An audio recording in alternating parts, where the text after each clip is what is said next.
Well, today we launched, obviously, the Coral Reef Protection Guide, and it is a really great partnership that we've had with the Nature Conservancy, the CHTA, and of course UNEP.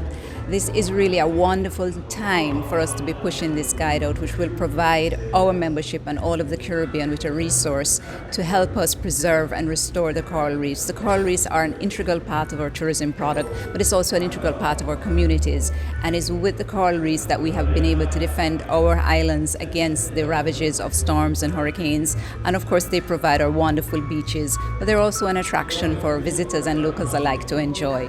So at this time, with climate change really impacting us and we are in a crisis mode, we definitely feel that it is very opportune that we are introducing this guide now to really help our constituents to move forward in a sustainable way and provide economic benefits not only to tourism but to the local communities. So we're really excited to share this, but it's something that not only the Caribbean can take advantage of, it can be used in the broader experience of other destinations that also have coral reefs and are on the shore and are also into tourism. So we feel that this would provide an element not only for Caribbean tourism but for the tourism of the world. That's an essential part of the process that we must go through, because when you have ownership of something, then you feel more likely to protect it.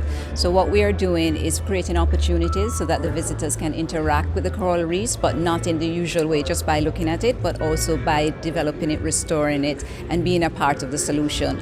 More and more through the pandemic, a lot of persons and visitors alike are looking more than just sun, sea, and sand. They want to be able to contribute to the future of the world. And this is an opportunity for us to be able to give them that opportunity, because we are all a part of the solution, and if our visitors can be a part of the solution, that will even endure the Caribbean into their hearts and minds even more. I think some of the challenges we have is persons mooring their boats on the coral reef. You have that will create immediate damage. That's probably one of the activities that we have to look forward to and forget.